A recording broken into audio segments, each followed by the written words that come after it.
enjoying this edition of DXB today. Great to have your company as always.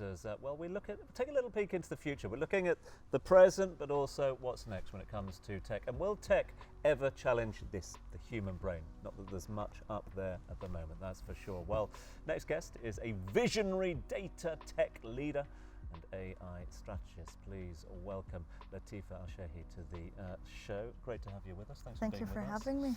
We're going to talk AI and tech and the impact it's having on our landscape, on our everyday lives, our lifestyle, on this city in just a few moments' time. But let's talk about you first, Latifa, if we can. Because obviously a digital native, you've grown up in the digital era. But was there a eureka moment for you when you realised that, AI is something a little bit different? Yes, we talk tech, but AI was a complete game changer, as we've seen in the past. What was your personal journey? So my journey is curiosity, impact, and how I entered this field was actually started once I visited one of the great events, and I was just a junior at the time.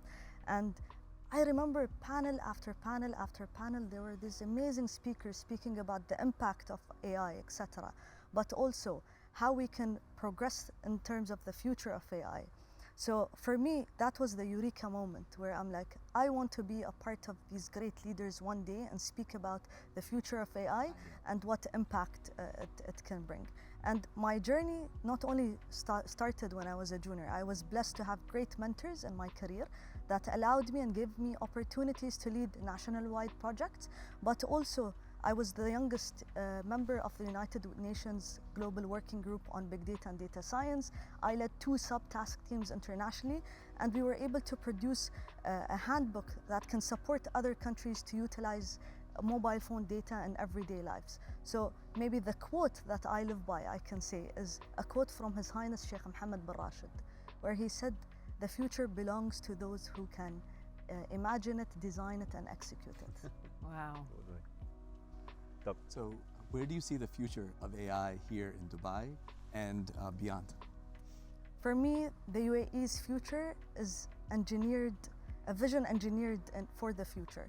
So what I mean by that is, picture this, the Emirati of Dubai, you have a digital twin of the city, you have all of the services integrated together, and then you sitting at home, you have a digital self or a digital avatar interacting with the city and providing all of the services, whether it was ordering your groceries, whether it was paying your bills. So this is the future, and we can only reach that is through the visionary leadership of His Highness, where back in 2009, they launched the e-government initiative, where all the government agencies were put onto the digital landscape.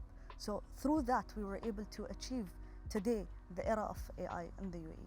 It's amazing because we've obviously just recently had the announcement that AI is to be taught to all children in UAE schools from, I believe it's next year. How do you see that then shaping the future of your country? So I see it in 3 ways. First of all, the government is an enabler, where the government provides us with these opportunities. They put the right framework.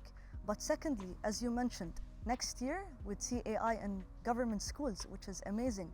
And third, it is the partnerships. How can we bring on the private sector? Because our vision here in the UAE is to be leading, and we cannot do it alone. We have to involve everyone in the ecosystem towards that. I think, Latifa, with these huge dynamic changes, like it used to be the industrial era, then it became the information era, a lot more women got into the workforce. And now we're moving on to the internet era, even more women moved into the workforce. Now I think we're entering the AI era. How important do you think it is for women, Emirati women, to be involved with artificial intelligence? It's very important. For me, growing up, it was great to have some leaders and role models. But it's very important for us to build an ecosystem to bridge the gap. I'm a part of the Women in AI chapter of the UAE. It's a group of 700 women strong, working together, trying to strive towards solving some of these challenges, whether it was inclusive AI, where we have less bias in our AI models, etc. So having role models is very important, because for us it's all about the next generation and having more youth and young women knowing they're not alone in this. AI will tackle all of the fields, so they can utilize artificial intelligence in whatever they're doing in their daily lives. Asking for a friend here, Latifa. Just asking for a friend.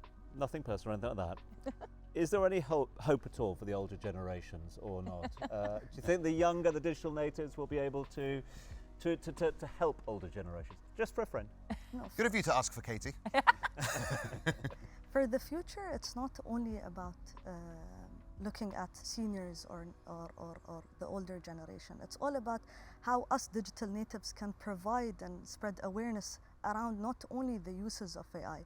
Today, AI, as I mentioned, as a concept, it's voice enabled, it is intuitive, it is visual.